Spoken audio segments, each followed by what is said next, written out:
Assalamualaikum warahmatullahi wabarakatuh. Waalaikumsalam. Bapak Ibu, mari kita mulai. Bismillahirrahmanirrahim. Baik, ada pertanyaan dari brosurnya, Ustaz?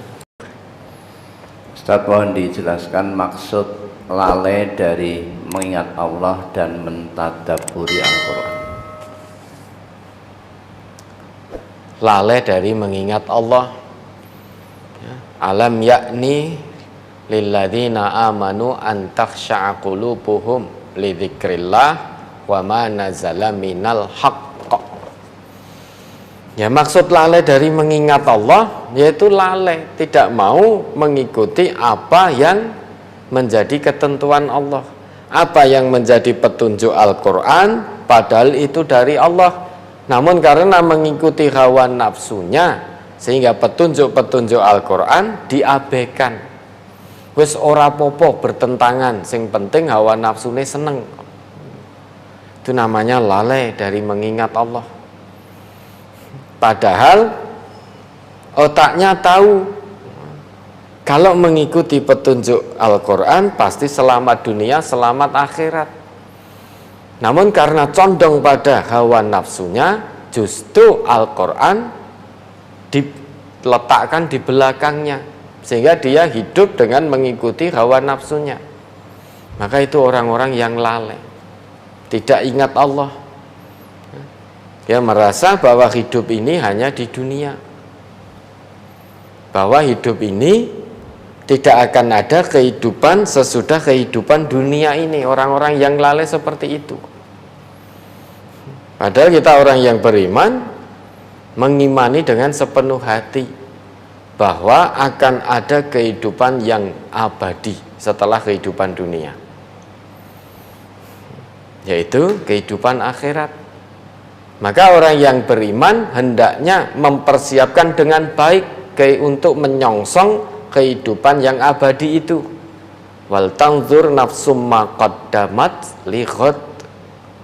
Hendaknya masing-masing melihat, memperhatikan, menyiapkan apa yang sudah dia siapkan sebagai bekalnya menghadapi hari esok. Ini orang lalai berarti dia menjadikan Quran di belakangnya. Padahal aturannya itu hendaknya Quran dijadikan di depannya. Dalam arti mengikuti terus kemana Al-Quran membawanya. Dengan begitu dia akan sampai surga. Quran akan menuntunnya dengan penuh kelembutan menuju surganya Allah.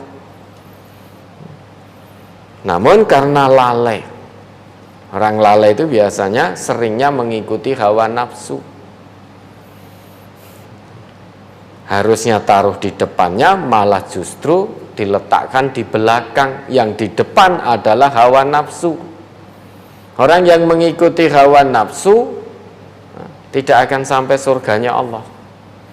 Yang ada akan diseret oleh Al-Quran menuju nerakanya Allah.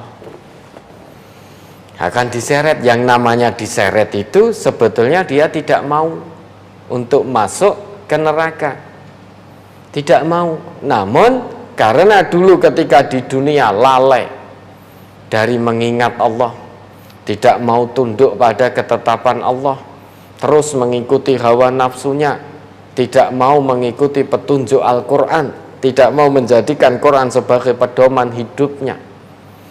Yang harusnya Quran ditaruh di depan sebagai kompas hidup, namun ternyata malah dia letakkan di belakang, dia campakkan di balik punggungnya. Dalam arti tidak mau mengikuti petunjuk-petunjuk Al-Quran, lebih condong pada mengikuti hawa nafsu, sehingga dipertuhankan oleh hawa nafsunya tanpa sadar. Dengan begitu dia akan diseret. Diseret itu berarti dipaksa, diseret untuk masuk ke dalam neraka. Sebetulnya tidak mau, namun karena di dunia sudah seperti itu perbuatannya, maka diseret. Gelem ra gelem, seret cemplungke. Itu orang yang lalai, yang mengikuti hawa nafsu. Maka orang yang lalai dari mengingat Allah dan tidak mau mentadaburi Al-Quran, maka hidupnya sengsara dunia akhirat, tidak akan mendapatkan petunjuk dari Allah, karena hawa nafsunya sudah dijadikannya sebagai Tuhan. Bukan berarti dia tidak mengakui Allah sebagai Tuhan, tetap mengakui Allah sebagai Tuhan, namun untuk mengikuti petunjuk-petunjuk Tuhannya tidak mau, justru malah mengikuti hawa nafsunya, sehingga secara langsung maupun tidak langsung, sadar atau tidak sadar, dia juga mempertuhankan hawa nafsunya. Coba diingat kembali itu, Al-Jasiyah 23-24, Quran surah ke-45. Surat Al-Jasiyah nomor 45 ayat 23 dan 24. Afara'aita man ittakhadha ilahahu hawahu wa adallahu Allahu ala ilmin wa khatama ala sam'ihi wa qalbihi wa ja'ala ala basarihi ghisawah faman yahdihi min ba'dillah afala tazakkarun. Wa qalu ma hiya illa hayatuna dunya namutu wa nahya wa ma yuhlikuna illa dahr wa ma lahum bidzalika min ilm inhum illa yazunnun. Maka pernahkah kamu melihat orang yang menjadikan hawa nafsunya sebagai Tuhannya dan Allah membiarkannya sesat berdasarkan ilmunya, dan Allah telah mengunci mati pendengaran dan hatinya dan meletakkan tutupan atas penglihatannya, maka siapakah yang akan memberinya petunjuk sesudah Allah membiarkannya sesat? Maka mengapa kamu tidak mengambil pelajaran? Dan mereka berkata, kehidupan ini tidak lain hanyalah kehidupan di dunia saja. Kita mati dan kita hidup, dan tidak ada yang membinasakan kita selain masa. Dan mereka sekali-kali tidak mempunyai pengetahuan tentang itu. Mereka tidak lain hanyalah menduga-duga saja. Nah, ini orang yang lalai dari mengingat Allah, lalai, tidak mau mengikuti petunjuk Al-Quran, sehingga berubah hawa nafsunya dia jadikan sebagai Tuhan. Dalam konteks kita umatnya Nabi Muhammad, bukan berarti kita tidak mengakui Allah sebagai Tuhan. Tetap kita mengakui Allah itu sebagai Tuhan, neng kita juga tetap bermaksiat kepada Allah. Itu orang yang lalai. Bukan berarti kalau dia orang Islam dia tidak sholat, dia tetap sholat, namun sholatnya ternyata tidak cukup kuat untuk membentengi dirinya dari berbuat fahsya dan mungkar. Berarti orang itu tidak paham tentang sholatnya. Padahal Allah itu ngendika aqimis sholata lidzikri, dirikan sholat agar kamu mengingatku. Dirikan sholat agar kamu mengingatku. Lah kalau ini ada orang sholat setiap harinya kok masih maksiat, berarti sholatnya hanya sebatas formalitas. Sholatnya tidak cukup mampu mengingatkan dirinya tentang Allah. Kalau orang yang sholatnya benar, dia akan ingat Allah, merasa selalu diawasi oleh Allah, sehingga tidak akan pernah melalaikan, tidak akan pernah melupakan Allah, baik dalam kesendirian maupun di tengah-tengah orang banyak. Dia akan ingat Allah apapun kondisi dan keadaannya, baik kondisi senang ataupun susah, sakit atau sehat, kaya atau miskin, dia akan selalu ingat Allah. Itu orang yang sholatnya benar. Namun ada pula orang yang sholat namun tetap maksiat. Berarti ini mencampur adukkan, ya, memperturutkan hawa nafsu. Sholatnya baru sebatas berfungsi sebagai penggugur kewajiban. Karena sebagai orang Islam punya kewajiban sholat, tetapi dia tidak paham fungsi sholat yang dia laksanakan. Mengapa? Karena condong mengikuti hawa nafsu. Lah orang yang seperti ini mengikuti hawa nafsunya, famayahdihi mim ba'dillah, tidak akan mendapatkan petunjuk setelah mereka memilih jalan kesesatan. Bukan berarti Allah yang menyesatkan, namun mereka memilih jalan kesesatannya sendiri. Bukan berarti famayahdihi mim ba'dillah, oh berarti Allah menyesatkan, bukan. Allah itu sudah tunjukkan dua jalan, wadainahun najdain falak tahamal aqobah. Kami tunjukkan dua jalan, jalan surga, jalan neraka. Jalan surga berarti banyak mengingat Allah, ikuti Quran. Jalan neraka berarti melalaikan Allah, tidak mau mengikuti petunjuk-petunjuk Allah yang ada di dalam Al-Quran. Tidak mau milih jalan kesesatan, ya sudah, itu yang dipilih, maka dia sesat. Sekarang kalau orang sudah milih jalan kesesatan dan tidak mau berubah, siapa yang bisa memberi petunjuk selain Allah? Tidak ada yang bisa. Dan petunjuk itu hanya akan didapat kalau ada keinginan kuat pada dirinya untuk berubah. Kalau keadaannya terus seperti itu, milih jalan kesesatan, tidak pernah ada usaha dan keinginan untuk berhenti dari kesesatannya, ya Allah juga tidak akan rubah kondisinya. Innallaha la yughayyiru ma biqaumin hatta yughayyiru ma bi anfusihim.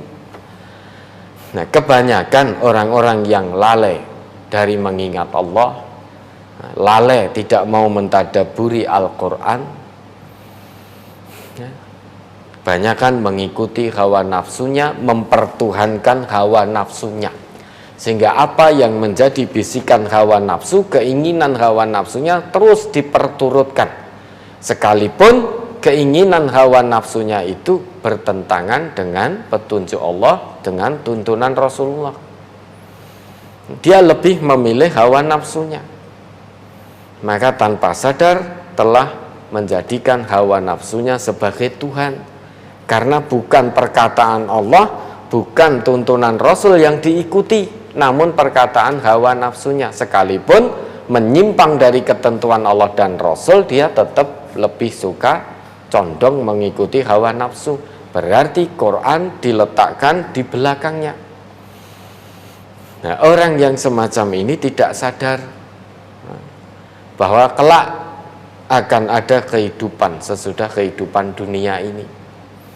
Orang yang semacam ini secara tidak langsung menganggap bahwa kehidupan ya mung ning dunya iki. Kalau orang-orang dulu yang mengingkari Allah itu langsung mengatakan urip ya mung ning dunya ini.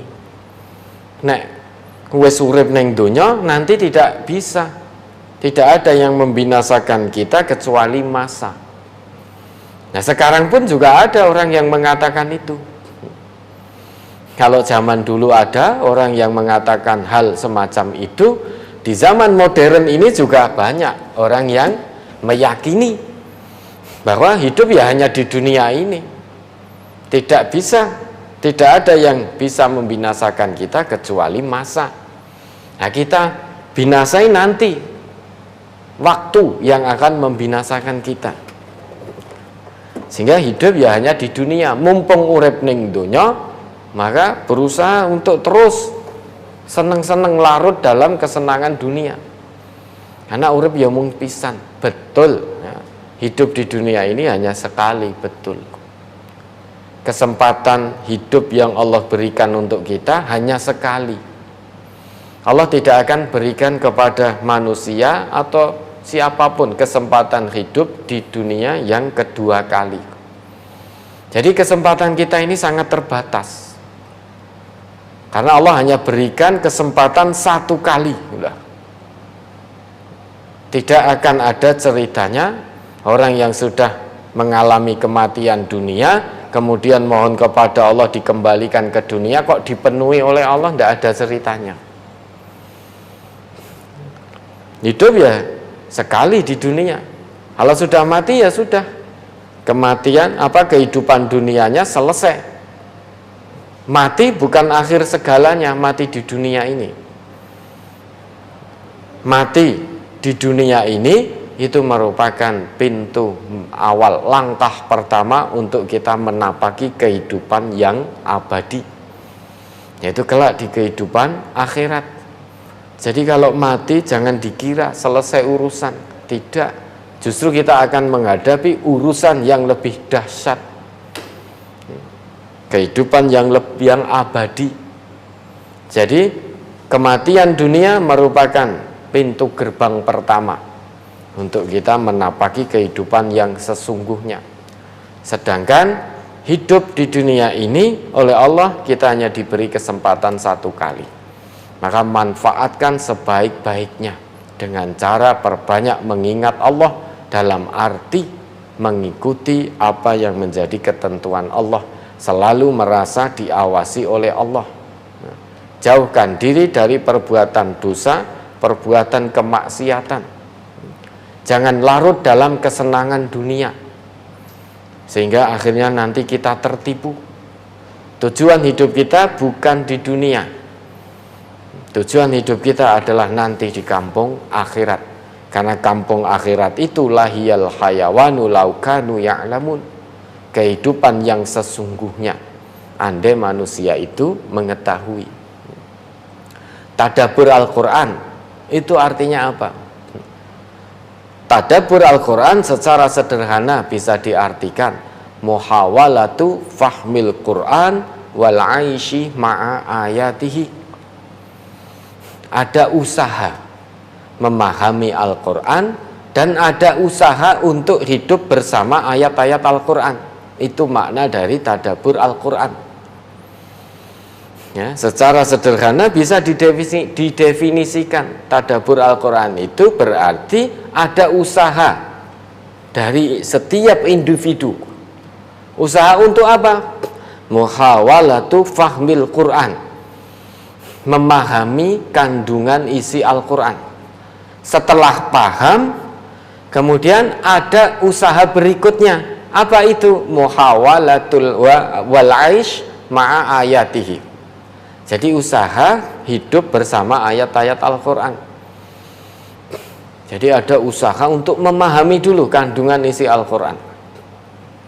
Setelah paham, ada usaha untuk hidup bersama ayat-ayat Al-Quran dalam arti mengamalkannya. Jadi tidak hanya sebatas dipahami tok tanpa diamalkan. Ada konsekuensi lanjutan ma ba'dal fahmi. Setelah paham, apa yang dilakukan? Tentu diamalkan dalam kehidupan sehari-hari. Nah, itu makna dari tadabbur Al-Quran. Nah, kalau dalam bahasa sekarang ya ngaji, ada usaha untuk ngaji. Setelah ngaji, ada usaha untuk mengamalkan hasil kajinya. Itu makna dari tadabbur Al-Quran. Nek mung usaha paham tok, usaha ngaji tok titik, ya berarti tidak manfaat. Setelah paham, sudah titik. Setelah itu tidak mau mengamalkan karena hatinya condong pada hawa nafsu, menuhankan hawa nafsu. Berarti Quran hanya dijadikan sebatas pengetahuan, tidak diamalkan, hanya sebatas teori, tidak ada prakteknya. Padahal agama ini selain butuh teori, maka ada yang lebih penting setelah paham teori, yaitu mengamalkan. Nadoriyah wa tatbik itu penting, tidak bisa berjalan sendiri-sendiri. Itu namanya tadabburul Quran, mentadaburi Al-Quran. Jadi ada usaha untuk ngaji. Setelah usaha ngaji dilakukan, ada usaha mengamalkan hasil kaji. Antara ngaji dan mengamalkan hasil kaji tidak bisa berdiri sendiri-sendiri. Itu harus berjalan beriringan.